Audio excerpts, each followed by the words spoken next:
Hello, everyone. Hello, everyone. Good afternoon. For any of you I haven't met, I'm Rick Phage. I'm Dean of the Larner College of Medicine. I'm so pleased to welcome you all to this very special event.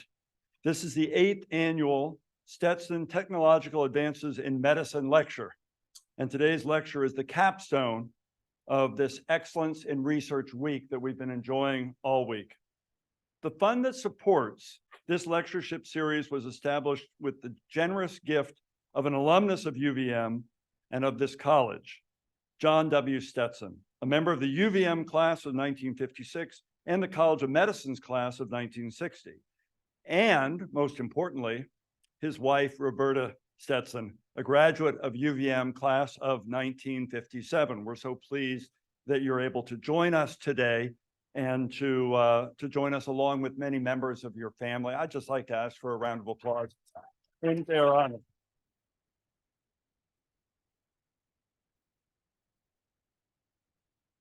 We've been meeting for these things about 5 years now, and each year it's like getting together with family, and we're so glad to be able to do that again today.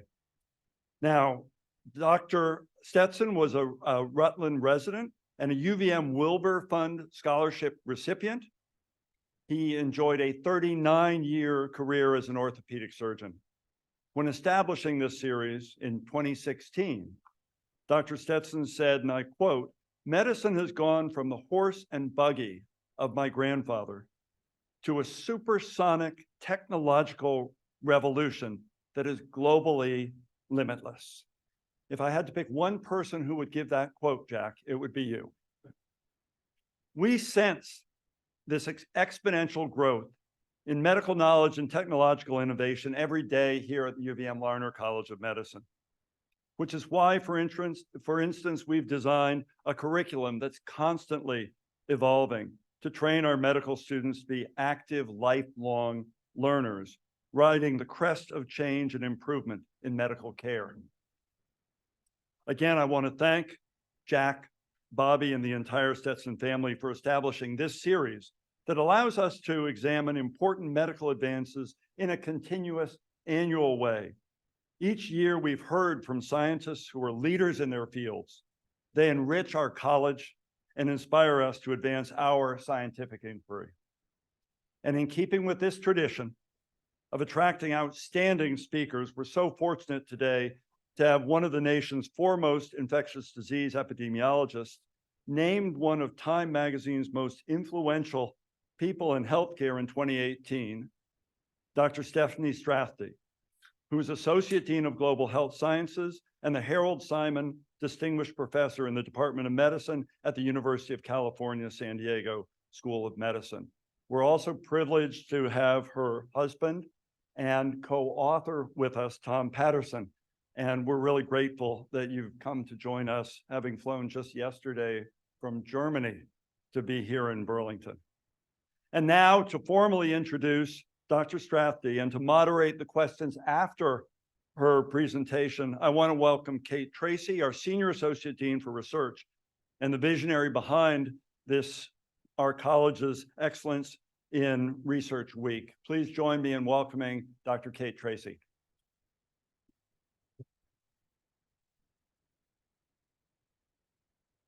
Thank you for that great introduction, Rick, Bobby, Jack, Stetson family. Thank you so much for being here today with us. Thank you for wanting to be our signature event for Research Celebration Week. I am beyond grateful at the turnout from our community here to celebrate Dr. Steffanie Strathdee and Dr. Tom Patterson and the journey that they've been on. I too am an infectious disease epidemiology sort. So Steffanie and I got to be fast friends in a quick car ride this morning, and I'm delighted that she's here and going to share their story. Dean Phage did a very nice job of offering a lot of background on Dr. Strathdee, so I'm not going to belabor that. I'm just going to ask you to come to the podium and say that we are thrilled to have you here to hear more about From Bog to Bedside.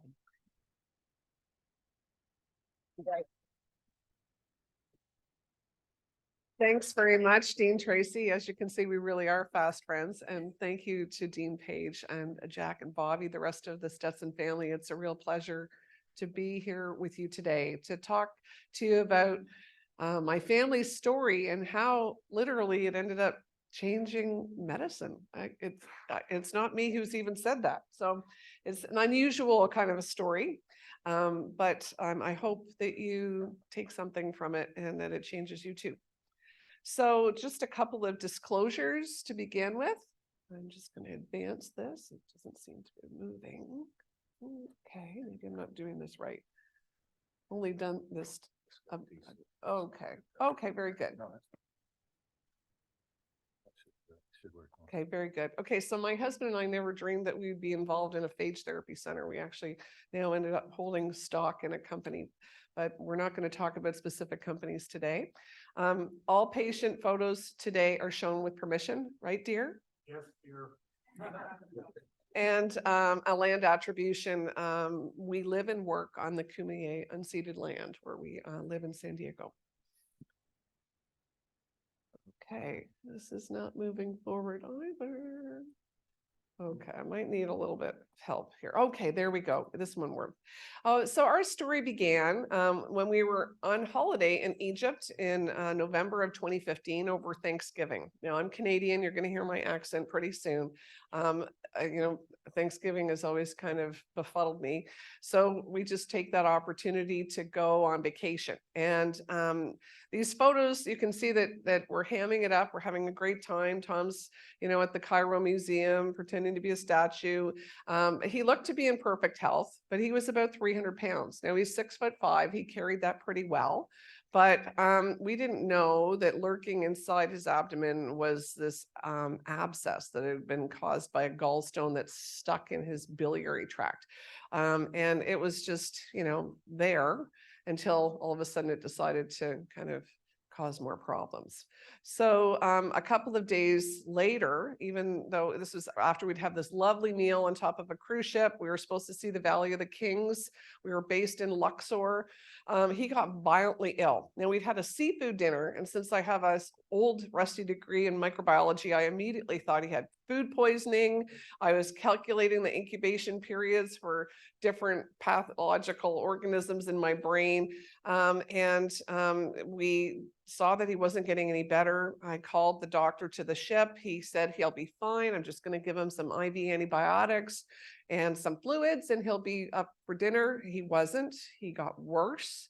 His abdomen just started kind of distending beyond belief, and he started complaining about back pain. Okay, well, I'm not a physician, but it doesn't take a brain surgeon to figure out that back pain is not a symptom associated with food poisoning. So maybe there was something else going wrong. Now, luckily, we were both faculty at the University of California, San Diego at the time, still are. And one of our colleagues was the head of infectious diseases, and his name's Dr. Chip Schooley, who ended up playing a very central role in this case. And I had him on speed dial. So I called him up and I said, hey, Chip, we're here in Egypt. Tom's got this something going on. He's vomiting. He's been sick for 24 hours. He can't keep anything down. And so Chip said, well, get him to the nearest hospital right away. Go to where the expats go and stay in close touch. And we'll hope that, it's something simple, but it could be twisted bowel. It could be food poisoning. I don't know. So there was no hospital in Luxor where we were based. So he was sent to a clinic, and that's where these photos were taken. Luckily, they did have a CT scanner in this village, and you can see him, they're rolling him into this, and he is not feeling very good at all. They didn't want to give him any pain medication until they knew what was going on. They did diagnose him with pancreatitis, which is an inflammation of the pancreas. So I thought, okay, well, now that we know what it is, we can treat that and he'll be fine and we can go home, right? Not so fast. Turns out pancreatitis was just a symptom of this abscess that had formed in his abdomen that we later learned was the size of a small football. And anyway, you can see on the right-hand side of this slide that I'm in full PPE all of a sudden. And he is just fading in and out of consciousness. This photo was taken after we were medevaced to Frankfurt, Germany. Luckily, we had travel insurance that included medevac. It cost me $38, and that paid for 7 ambulances and 2 Lear jets to get him home. But yeah, so that's the first lesson of the story, is that if you're going to a lower or middle income country, you don't just get the usual travel insurance, you get the kind with medevac. Okay. So thank God for that. He was too ill to be medevaced home initially. That's why we were sent to Germany, and they put me in PPE because they just thought, well, he's coming from Egypt. We don't know what's going on here, and it's just a precaution. Well, I thought, okay, it's just a precaution to help Tom get protected from everybody else in the hospital. Turned out it was the other way around, because after they did an endoscopy, they saw this gallstone that had stuck in his bile duct and caused this abscess to form. And the doctor brought me this flask and it had this putrid fluid in it. And he said, you know, if this abscess had just formed, this fluid would be clear. But you can see that it's brown and murky and putrid. And so there's something growing in that abscess. And we have cultured this. We're going to have the results in a couple days.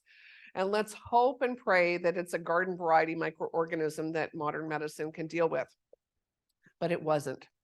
Turns out it was Acinetobacter baumannii.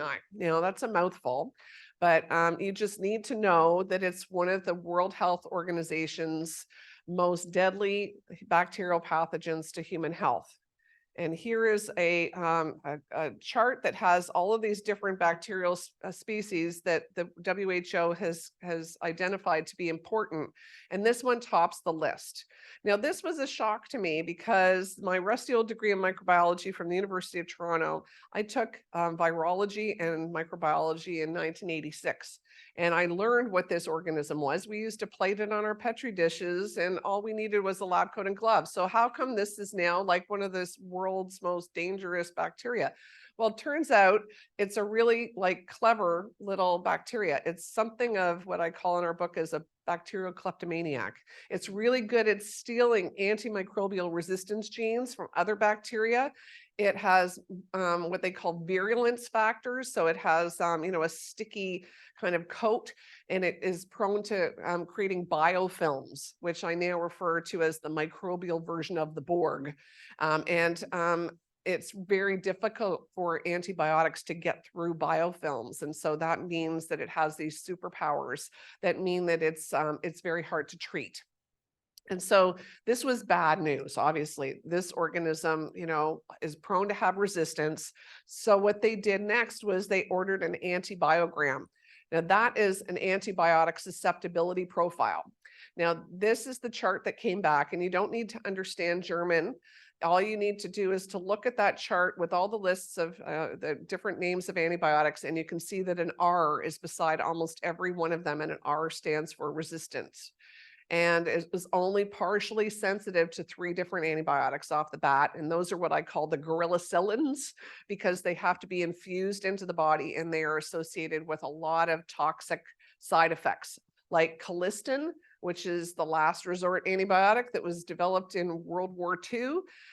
It's really hard on the kidneys, but it's still an antibiotic that doctors, use in cases like this. So they started infusing all these antibiotics into him. And this is when I started to get worried. It's like, holy cow, this is like something that's out of like a bad movie. In fact, I started to read up on antimicrobial resistance, and this organism is what they call a superbug. It's just a lay term meaning resistant to multiple antibiotics. And it's estimated that by 2050, superbugs could kill 10 million people per year.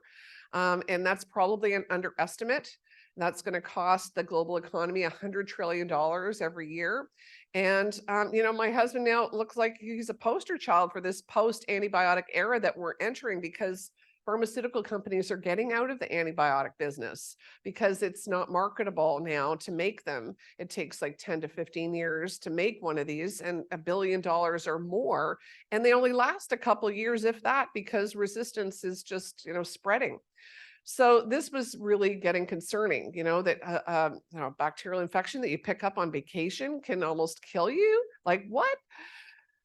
So it turns out that, we now know that superbugs are actually one of the biggest threats to human health. They're even more than climate change in our lifetime because resistance is spread.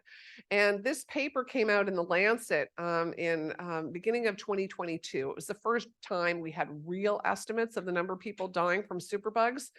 And it was about 5 million people per year. And that was a shock to people. That's more than HIV, which is the field that I'm in and Tom is in, more than TB and more than malaria. So, and how did we get into this mess? Well, it turns out that most antibiotics in countries like the US and Canada and many other countries are not just used in modern medicine, they're used in agriculture and animal husbandry to make animals grow fatter faster because of our reliance on meat. So about 70% of antibiotics used in the US are used in this industry. And agribusiness has a very powerful lobby. So even though it's now illegal in the US to use antibiotics as growth promoters in like the pork and cattle and chicken industry, they're still being used off label in that way. And when you use medically important antibiotics, in agriculture, or you spray them on citrus trees, which is still being done in the US, that means that those antibiotics are going to enter the food chain and they're going to be ingested by people and they're going to promote resistance. So that's exactly why we're in this mess. So the other thing, for those of you that are into the molecular biology aspect of this, is that that antibiotic resistance gene that confers resistance to colistin, that last resort antibiotic that I mentioned that was developed in World War II, this antimicrobial resistance gene was first identified in November 2015, the month and year that Tom fell ill.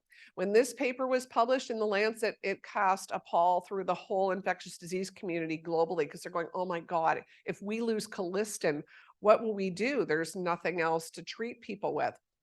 Now, Tom's bacteria was serious enough that it was sequenced and it was found to have this MCR1 gene. And that was a shock to people because they said, well, it was just like identified. How can his organism have it?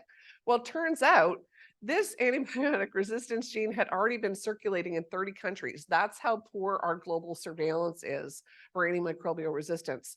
Now, China was a country that was still using colistin. Some countries had stopped using it in livestock, and they stopped using it after this paper came out and there was global pressure on them to do so. However, they still sell it to countries like Bangladesh, Pakistan, and Nigeria, where it is used liberally in livestock. So you can see that we've still got our work cut out for us. And unless you think that antimicrobial resistance is a problem that's, over there, this MCR1 gene was identified in wastewater in Los Angeles County just this year. So it's here, everybody. Now, back to our story. Tom was medevaced back to San Diego, where we live and work. And this photo was taken in February of 2016. So he'd been in the hospital now a couple of months. And you can see that he's on a trach vent. So through the COVID pandemic, we all know that what ventilators are. That meant his lungs were failing. He was on 3 different pressors, which are medications to keep your heart pumping. That's because his heart was failing. And the doctors met with me, and after, this photo was taken, right after they met with me, and they said, Tom's kidneys are like on the brink. Are you going to want to start kidney dialysis? And I knew what they were really asking me was, do you want to pull the plug? And it was just this harrowing moment. Tom's daughters are my stepdaughters. We were all sitting around this table. And this is the conversation that doctors have where they discuss what they call futility. That means they're giving up. They're telling us, look, we've tried everything to save your husband and he's our colleague and friend, but there's nothing else that we can do. So I didn't want to pull the plug on Tom, but I decided that it wasn't really up to me. I wanted to ask him what he wanted to do. Now, Tom was in a coma and I wasn't sure that he could hear me. But I wanted to see if he could communicate with me in some way. So I asked him, I said, honey, I know that you're fighting really hard and that you're really tired and that you may want to give up. And if you do, that's okay. The doctors have nothing else that they can throw at this thing. But if you want to live and I want to grow old with you, please squeeze my hand and I will leave no stone unturned.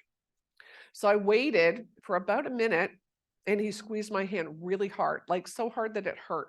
And I realized, oh my God, like he wants to live. And I had my little blue glove and I like pumped it in the air. And then I thought, oh crap, like I'm not a medical doctor, like what am I going to do? Wonder Woman, like, so I did what anybody would do in my position. I went home and I hit the internet.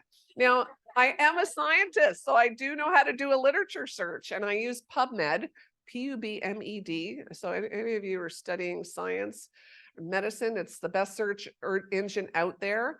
It's better than Google Scholar because it's, peer-reviewed literature. And I found this paper, Emerging Therapies for Multi-Drug Resistant Acinetobacter baumannii, and buried in it was something called bacteriophage therapy, or phage therapy for short. And my little brain went ping, because I remembered that, from my virology class in 1986. So this is like, guys, listen to your lecturers. You never know when a lecture might come back and give you information that could save somebody's life. So I remembered that phage are viruses that have naturally evolved to attack bacteria. I didn't know that they'd ever been used to treat bacteria before, and infections in people, that is. And so I started to read up on this, and it turns out that they have a really interesting history, and it's over 100 years old. Even as far back as 1896, a British bacteriologist named Ernest Hankin was studying water from the Ganges and Jamuna rivers in India. And he had been told that these rivers are holy and that they can cure people. And he thought, well, this is kind of interesting because where he was located was just downstream from this Hindu crematorium was a village where there was not much cholera. And he knew from watching the practices of the people that at the crematorium, the bodies are burned. That's the cultural practice.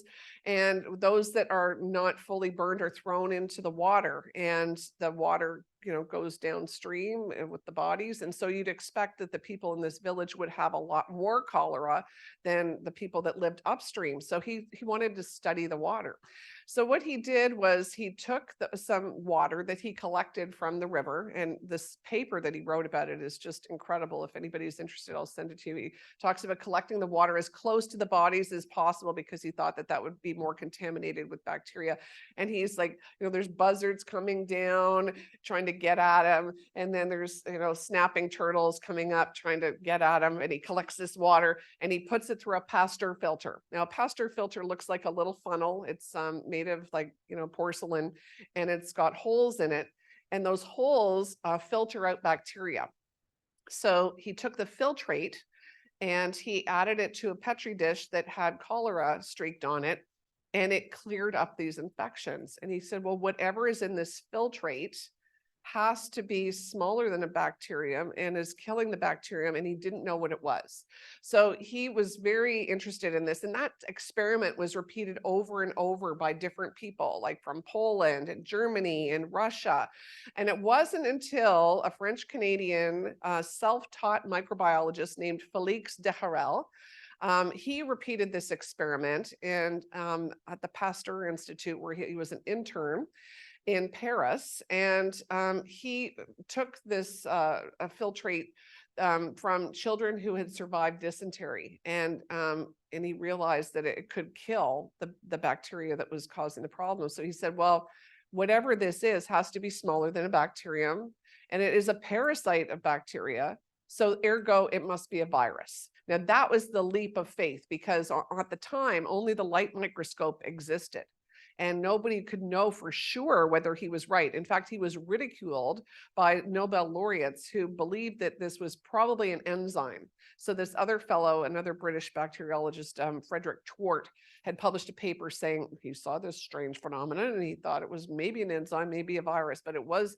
Félix who said, no, it's got to be a virus. And so there was even a lawsuit between those two guys. And Felix, with his mustachioed look, was a very, very big egotist. And so that ticked off a lot of people. So a lot of folks now think if it was anybody other than Felix who had discovered the bacteriophage and named it, because he derived the name from the Greek word phagine, which means to eat or to devour. So it means the devourer of bacteria, the bacteriophage. So if it had been anybody other than Felix, maybe phage therapy would still be used to this day.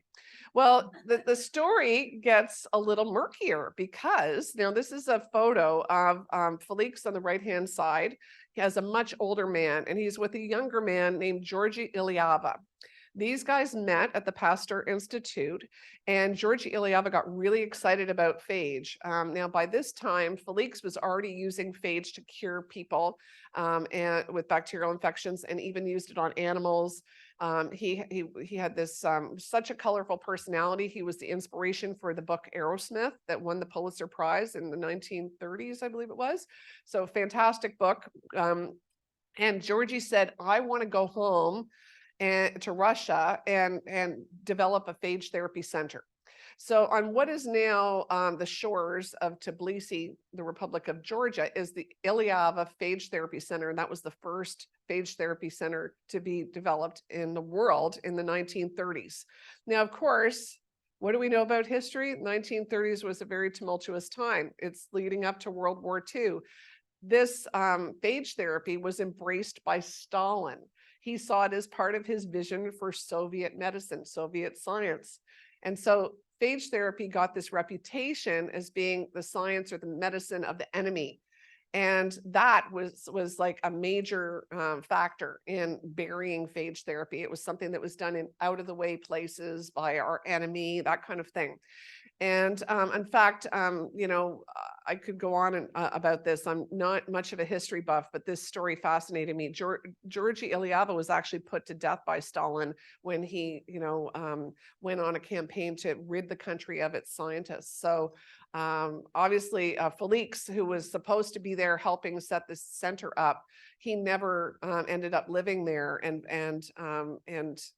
But yet, phage therapy has been used in the former Soviet Union and in parts of Eastern Europe for decades. It's part of their standard of care. But in the West, phage therapy was forgotten. And one of the other reasons it was forgotten because penicillin, the first antibiotic, came on the scene in around 1942. Now, if you remember the story of Alexander Fleming discovering penicillin, and I put it in our book in a little vignette, it was discovered around 1928. Now, look at how long it took to come to market. Well, they had to learn how to manufacture it, purify it, grow it up, all of that, because it comes from a mold, right? Well, it was actually World War II that brought penicillin to market because people were dying on the battlefield of bacterial infections that are curable with penicillin and subsequent antibiotics. So this is how big pharma was born, and penicillin and antibiotics were the superpowers. And everybody just thought, well, this whole idea of having a medicine that is broad spectrum that will kill things before you even have to diagnose them, that's a good thing. Well, we now know that when you take a medicine that kills a lot of bacteria in your microbiome, that it's not necessarily a good thing. But at the time, it was embraced. So now we know that Felix de Herel was actually right, that phage are viruses that attack bacteria. This is the electron microscope's generation of an electron micrograph. Germany developed the electron microscope in the early 1940s, and one of the first things that were visualized were phage. So this is a bacterium stained in orange being attacked by the phage that are stained in green. This is magnified 100,000 times. You can see the phage here look a little bit like alien spiders. But they do come in all shapes and sizes. I've put just a couple of them of illustrations on the bottom of this slide. It turns out they're the oldest and most populous organism on the planet. They've been duking it out as the predators of bacteria for almost 4 billion years. There are more phage on the planet than there are stars in the sky. And it's pretty astounding to realize that they have been here all along in our microbiomes as the gatekeepers of the bacteria that are there. If phage didn't exist, we would be overgrown with bacteria, not just in our bodies, but in the oceans, in the soil. They're everywhere that you can imagine. So the more I was reading about phage, the more I got, well, can't we use phage to cure Tom? Well, it wasn't so simple because of the things that I just told you about it being, relegated to the back burner in the West, and it hasn't been used, in modern medicine, outside of like the former Soviet Union and parts of Poland. That like there was no clinical trials that had been done on it, and it was considered in the U.S. and Western Europe as being experimental medicine. But nevertheless, I thought like, here's a guy who will die unless, like we do something drastic.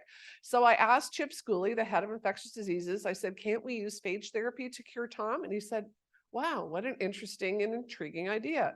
I know what phage are. I've never dealt with them before. But if you can find phage that are a match for Tom's bacterial isolate, I'll call the FDA and see if they'll give us permission to use it on a compassionate basis. And that was the first time that Chip admitted to me that he knew that Tom was dying. So I did what anybody else would do. I went back to the internet. Like, this isn't my field, right? So I know nothing about this. And when you realize that there's 10 million, trillion phages on the planet, like that's a nonillion. How are you going to, in the rights world, find the right phages that are going to be the perfect predator to kill your husband's superbug? Well, I wrote Total Strangers. And one of them was Dr. Ryland Young from Texas A&M University. And he wrote me right back after I wrote our harrowing story and sent him a picture of Tom lying in bed in a coma. And he said, I've studied phage my whole career. I'm about to retire. It would be really great to bring phage therapy back. If you send me his bacterial isolate, I'll turn my lab into a command center and we'll see if we can help. But he said this, phage against this organism are super tricky because they don't just have to match the genus and the species, they have to match the isolate. So it's like Tom's bacterial isolate, not just any kind. He said, I'll also reach out to friends across the pond that are studying phage and see if they'll send us any that are already characterized. But all of the folks shown on the right-hand side of this slide worked in his lab. One was a medical student. The lady in the necklace, kind of like mine. She was a PhD student. She slept in the laboratory for several weeks looking for phage that were a match, and she found 4. Now, around this time, Rye Young, who's quite a colorful character, he said, we're going on an old-fashioned phage hunt. Do you know what I mean by that, Steffanie? And by this time I'd been doing a lot of reading and I went, oh my God, yeah. And so basically he says, we are going to comb through environmental samples. He says, do you know what I'm talking about?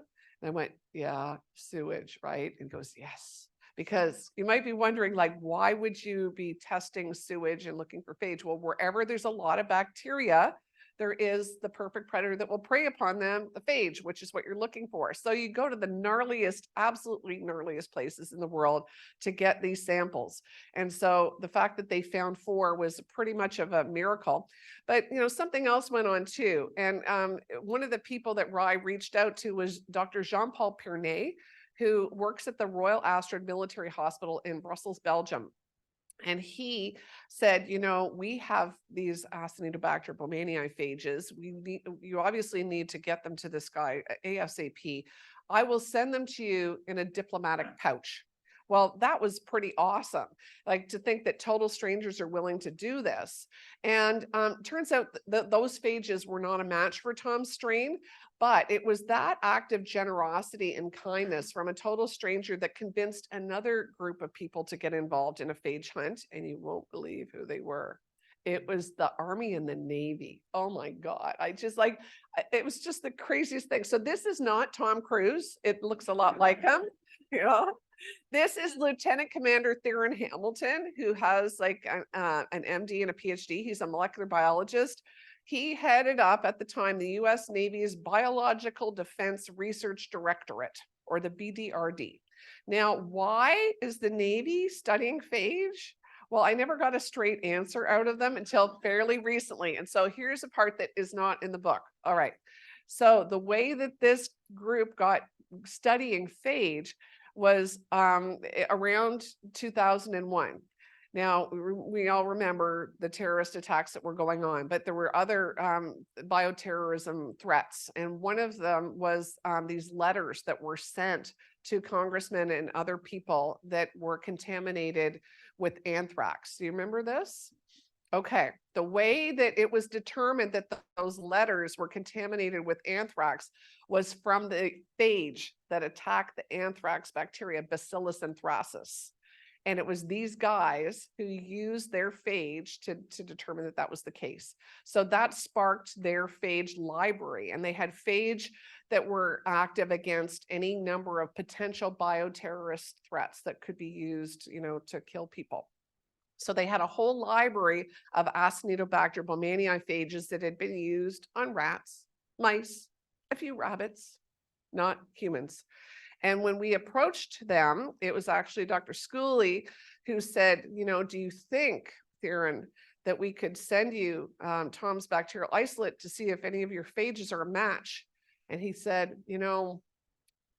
I'd have to go all the way up to the chain to the admirals to get permission, but better to ask for forgiveness than permission. So why don't you send them to me? I'll see if we have any matches. And if we do, then I'll worry about it.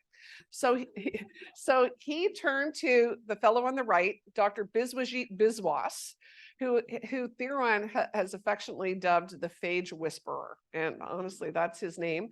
And Dr. Biswas, who is a veterinarian microbiologist trained in Calcutta, he went after, all of the different phage that he could find, and he found 4 phages that were a match. So you may be wondering, why did we go to all this trouble to ask another group to find phage when the Texas group had found phage already?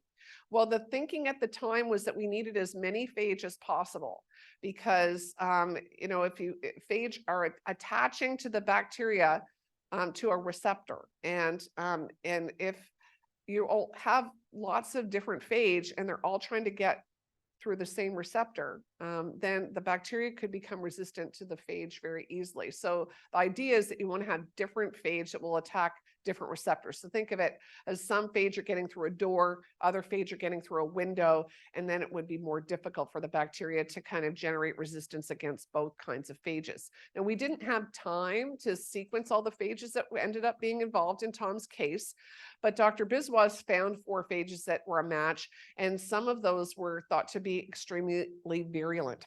So how do you go on a phage hunt? Well, here's our trusty flask of sewage, and you get your Petri dish, or you can actually multiplex this, but this is the old-fashioned phage hunt. Okay, so on this Petri dish, we've streaked Acinetobacter baumannii, and you see those globs are bacterial colonies, right? So they're made up of millions of bacteria, and you can put a drop of sewage on the Petri dish, incubate it for 24 to 48 hours, and if it comes back looking like this, a little bit like Swiss cheese, you can't see the phage, but you can see that they have gobbled up those bacteria. That means that you have a phage match. You get really excited. You pluck that plaque out, you add more bacterial suspension, and you let the bacteria and phage duke it out, what they've been doing for 4 billion years. And then you need to purify that preparation if you're going to give it to people or animals. That's the tricky part that comes up later.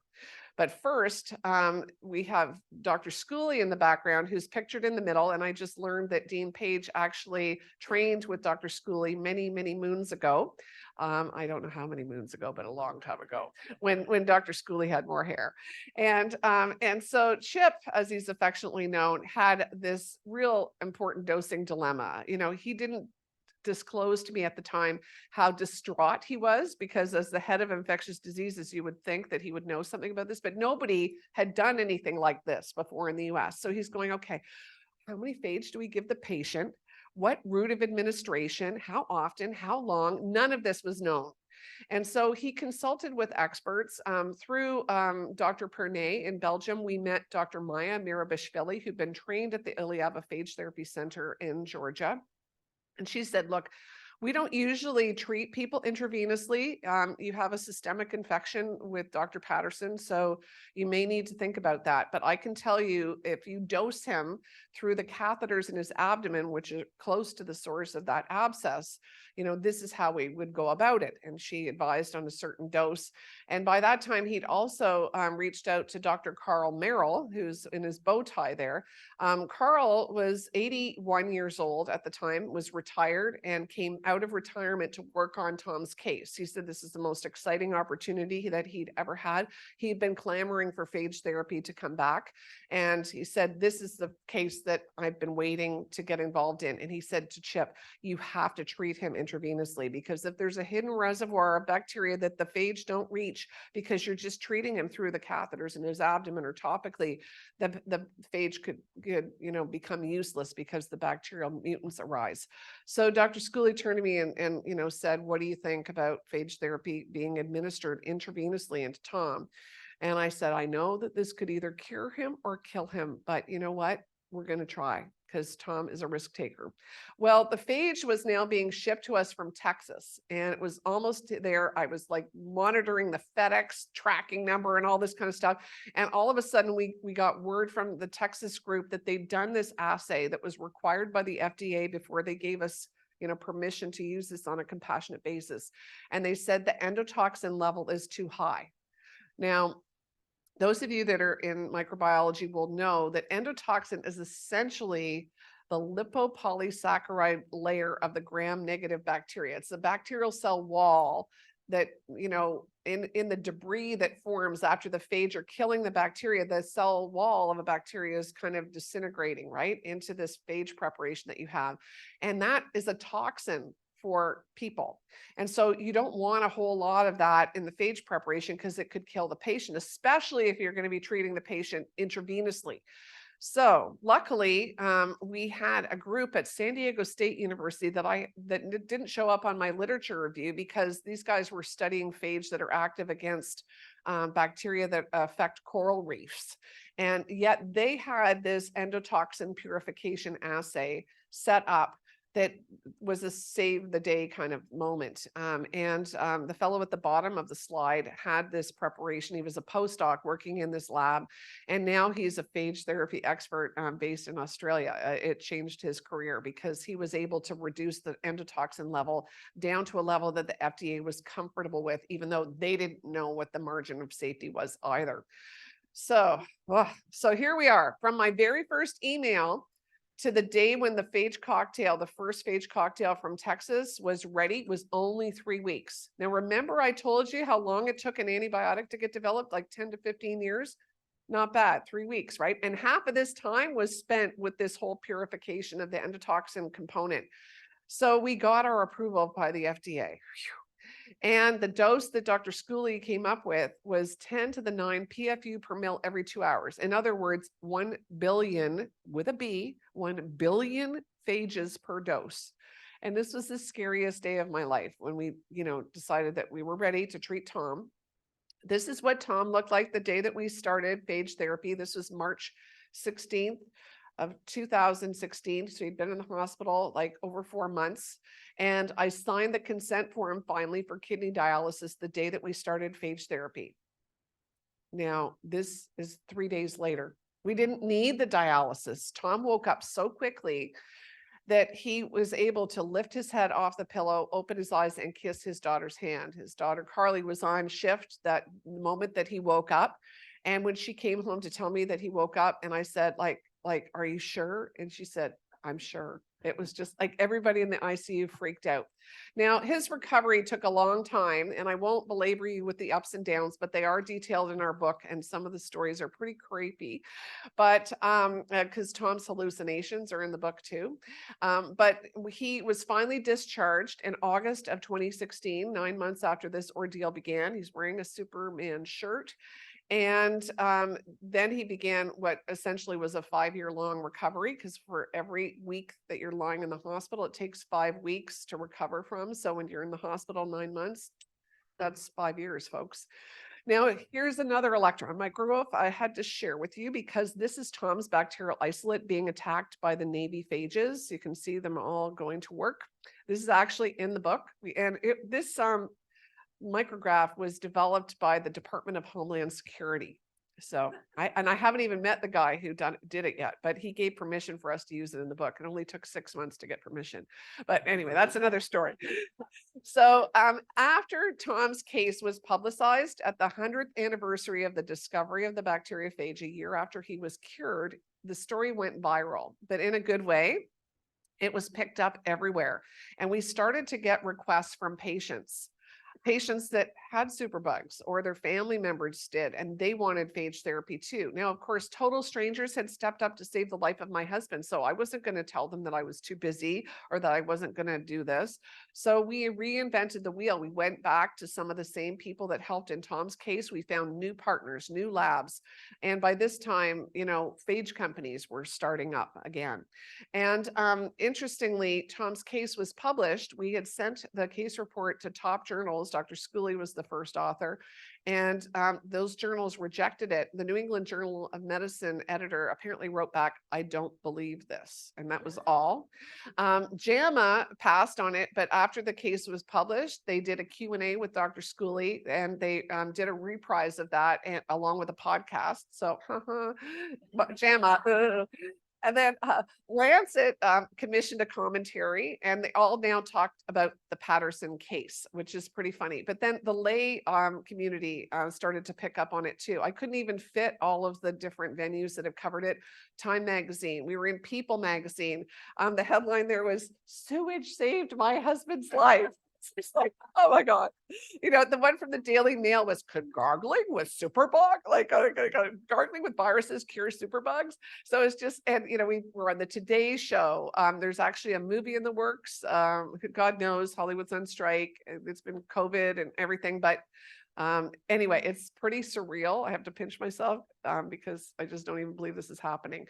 But one of the coolest things that happened is that our chancellor gave us money at UCSD. I wrote a proposal. It was only like 2 pages. And he said, "I'm going to give you that money and more to start what became the first dedicated phage therapy center, the Center for Innovative Phage Applications and Therapeutics." That was 5 years ago. The money is all gone now, but it really has changed medical history. It was the first dedicated phage therapy center in North America. Now there's one at the Mayo Clinic, Yale, Baylor. The Belgians now have their bona fide phage therapy program. There's a program in France, Switzerland, Sweden, Phage Canada just began. There's now a Phage Australia. So Phage is all the rage. The day that we opened our doors at IPATH, Science Magazine published a commentary saying that this is a game changer in the field. Now, we published lots of case reports, case series, but you know what? That's not going to make phage therapy approved alongside antibiotics by the FDA because clinical trials need to happen. And that is a slow process in science. And of course, we've had our struggles too at IPATH. This is a slide that shows the requests that we have received for phage therapy, and there's almost 2,000. Now, half of them roughly are not eligible for phage therapy because antibiotics still exist that could be used to treat the infection. And so like right now in the US, phage therapy is only approved if it's a life-threatening infection and antibiotics are not working anymore. And so we have physicians who will look at the case and they'll say, "Okay, yes, this one is eligible for phage therapy." And so we've approved phage hunts for over 400 cases. Now, the phage hunt is initiated in a fewer number because sometimes the patient dies before we even get to that point. And we found phage that are active against those bacterial isolates in 170 cases, and we've treated about 15%. Now, this is not a scalable model the way this is because we need to find phage faster. We need GMP facilities to actually purify the phages. And as we start to treat people that are healthier than Tom was, we need to make sure that we're using phage that are, purified to the fullest extent possible. So all of these, hurdles are surmountable. But right now, this is the reality that we're facing. So before I end, I want to tell you just a little bit that we're treating other bacterial infections. Some of them are ones that you might have heard about, like MRSA, methicillin-resistant Staph aureus. Yet there's some that we can't find phage for that are appropriate, like Borrelia burgdorferi. I always hit that one. Borrelia burgdorferi. Does anybody know what disease that causes? Yes? Lyme disease, and that's a big problem over here, right? Now, it isn't that bacteria are not active against Lyme. They are. It's just that there's different lifestyles of the phage, and we can talk about this in the Q&A if you're interested. These are the sleepy phages that kind of don't kill the bacterial cell. So those phage are going to need to be manipulated to make them better killers. But we can do that now too, right? CRISPR-Cas gene editing has been developed. So we're in a new era. And I'll just say now that the clinical trials are finally beginning. We are at a point now where the NIH has been able to overcome that geopolitical bias that has hung over this field for decades, and they supported the first trial of intravenous phage therapy that was approved just before the COVID pandemic hit, and all of those same physicians that are involved in phage therapy were called to the COVID fight. So this was delayed, and this trial started last October. And there's many other trials now. In fact, The Economist just published an article on phage therapy, and this was the chart that they came up with when they looked at clinicaltrials.gov to see those that had been registered that mentioned phage therapy. So since Tom's case was publicized in 2017, you can see that this has really taken off. And now, before I close, I do want to say that there's lots of other applications of phage as well. And when we talk about antimicrobial resistance, there's this One Health perspective that we think of, the interface between humans, animals, and the environment. Well, we've talked in this lecture about phage being applied in human medicine, but they can be applied to veterinary medicine. They can be used to groom the microbiome. So the nutrition industry is very interested in adding phage to different probiotics. But, I've been counseling them to say, look, they need to be personalized. You don't want to just throw any phage because you need to find the perfect predator. You can use phage in food safety. There are phage products that will decontaminate meat against listeria, things like that. You can use phage to identify bacteria in wastewater, and so they can be even used to sanitize wastewater. And you can also use phage to identify bacteria that are important in outbreaks. And the one outbreak that we're involved in right now is an outbreak of contaminated eye drops. There's two companies in India that have used a certain substrate and their eye drop medication. This is not just any kind of Visine over the counter. These are prescribed eye drops. Unfortunately, the fact that it's not a very regulated industry has led to over 81 cases, 18 states, 4 deaths.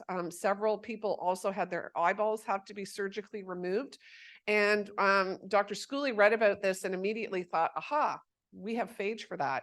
And so we're actually now using wastewater surveillance that we've used for COVID detection to identify phages. And we found several phages that were a match, and we're just about to treat our first patient. So it's really remarkable that you could do this.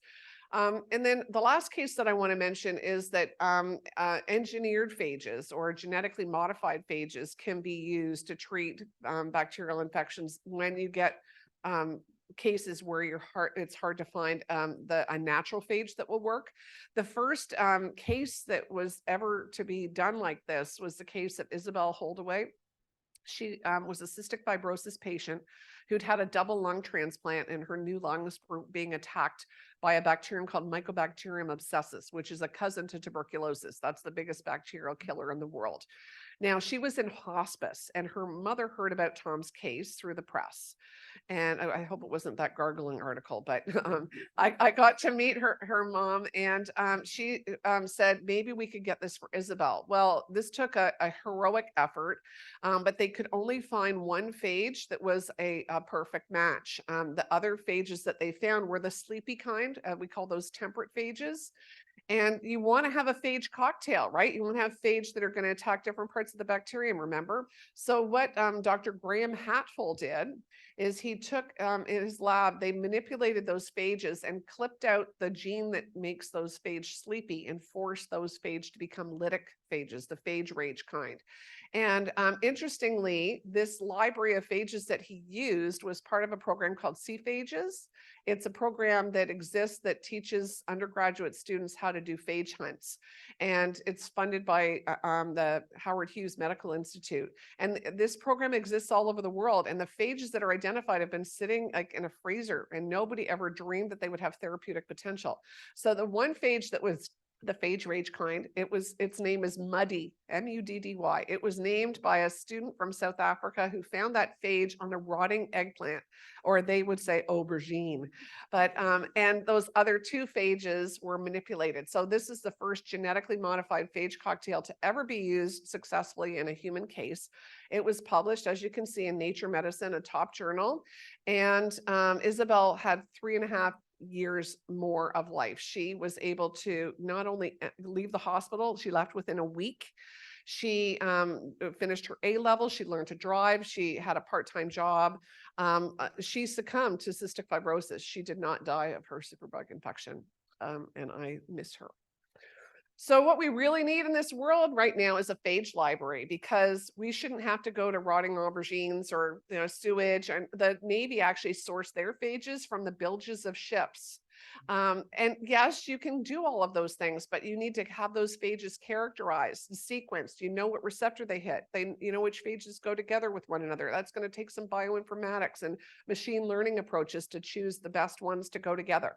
But all of that is surmountable. That's what we're fundraising for now at IPATH. And of course, we know that climate change is a problem that is making antimicrobial resistance worse. So that those of you that are active, climate activists, yes, do it. But let's work together, because antimicrobial resistance and climate change are two problems that are making each other worse. Now, I'll close by saying that my husband and I realized how privileged we were and are. We started out thinking that this was the worst thing that had ever happened to us. But when you realize that other people's lives and limbs are being saved as a direct result of our case, that it's something that, some people see God in our story. And it's really been a privilege. So we decided to go public and to write our story. And that's why we published our book, The Perfect Predator. And it's done really well. The picture on the bottom right is Republican Congressman Morgan Griffith from Virginia, who held a hearing on antimicrobial resistance just a few months ago. And he held up our book saying, "This is how I learned about superbugs and phage therapy, and everybody should read this book." So who knew? So a lot of collaborators have made IPATH what it is today. And we're, reaching out to collaborators all over the world. We're not in competition. There's more people with superbugs than we can keep up with. But I have to thank, a global village of people who stepped up to save my husband's life. And I also want to introduce you to the man who really made it possible, the man who had the will to live and the resilience that is really, truly remarkable. So, Tom, please join me at the podium.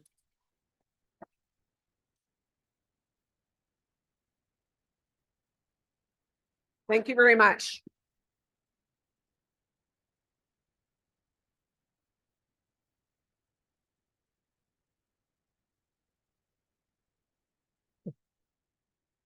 Thank you very much. I'll just say a couple of words. One, I'm so happy to be here at the university, and even happier to be here on Earth.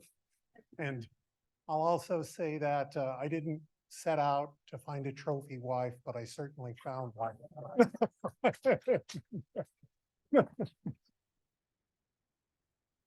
I'm not sure if there's time for questions, but you're our moderator, so you'll be the judge. One or two quick questions. Tom, obviously you've seen this talk a few times. Very see yourself in your own state. What comes to your mind today? I think about the, number one, the privilege. That's number one. You saw how everything had to come together from so many places to make my life viable. But I also think about the recovery, and you think about the physical part of it, which is definitely a challenge, but psychological part of it is just as important. PTSD, we all suffered from, myself, Steffanie, my daughters, the rest of the family. So, I immediately start going back a little bit to the bed and thinking about it, all of these hallucinations and whatnot. But the most important thing is, I feel like I was put here on this earth for this reason. I mean, I published over about 600 papers. I always thought that's going to be my legacy. This is my legacy. Yeah. You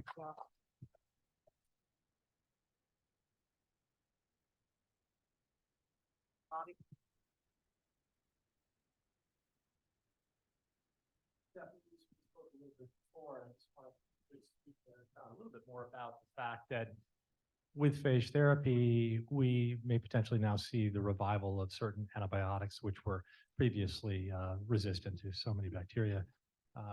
And then also, speaking about, you commented about a listeria, other applications that you foresee happening with phage therapy could possibly be maybe even increasing shelf lives of certain foods, other things. Can you speak to both of those? Sure, those are both great questions, Stephen. So the first that I neglected to mention, because there's so much to cover in a topic like this, is that opportunistically we found out that one of the phages in Tom's first cocktail was synergistic with an antibiotic.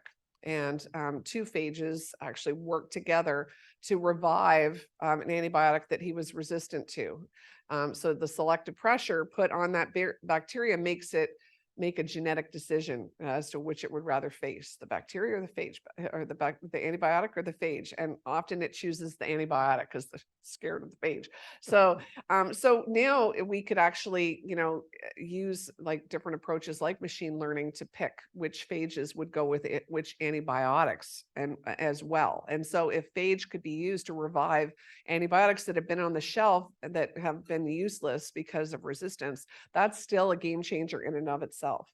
And there's also lots of different applications for phage that are being explored. One is it was in animal husbandry, is like replacing antibiotics with phage preparations in livestock. There's researchers that are working in the poultry industry on that very thing. So that's one of the more exciting applications. But we're also talking with the CDC about using phage to sanitize hospital and nursing home environments where unfortunately you acquire a lot of superbugs while you're there.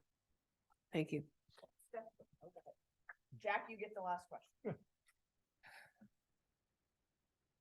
I guess I want to say what an average citizen that has a bacterial infection that's not treated by any antibiotics, where does he go today and what is the cost for the treatment? Okay, well, right now, as you know, it's still experimental treatment in the US, and you cannot charge for experimental treatment. The FDA won't allow you to do that.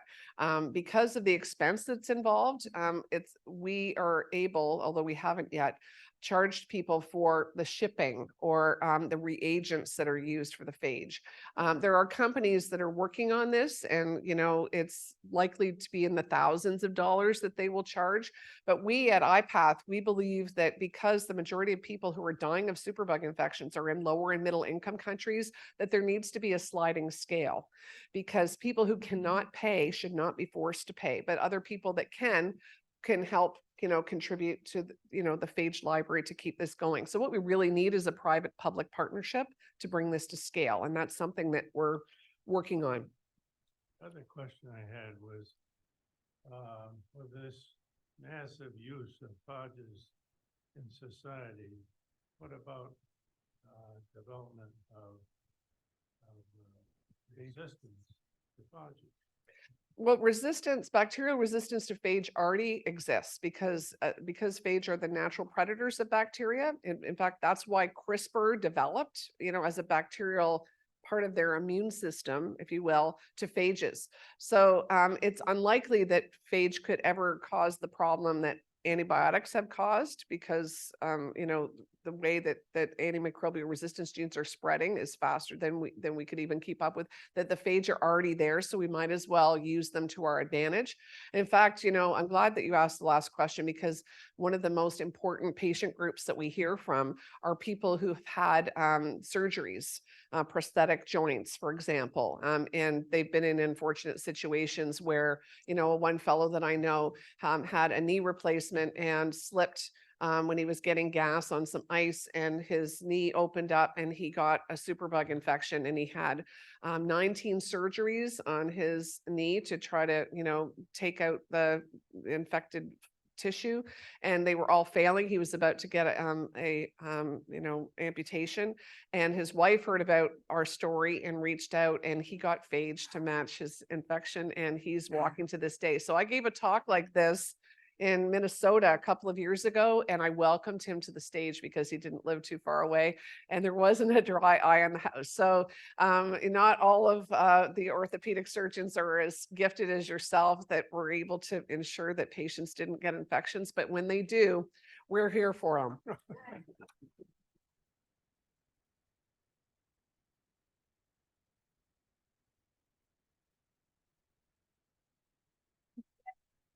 Again, so please celebrate. Thank you so much for wanting to partner on this and welcoming Steffanie and Tom for this wonderful lecture.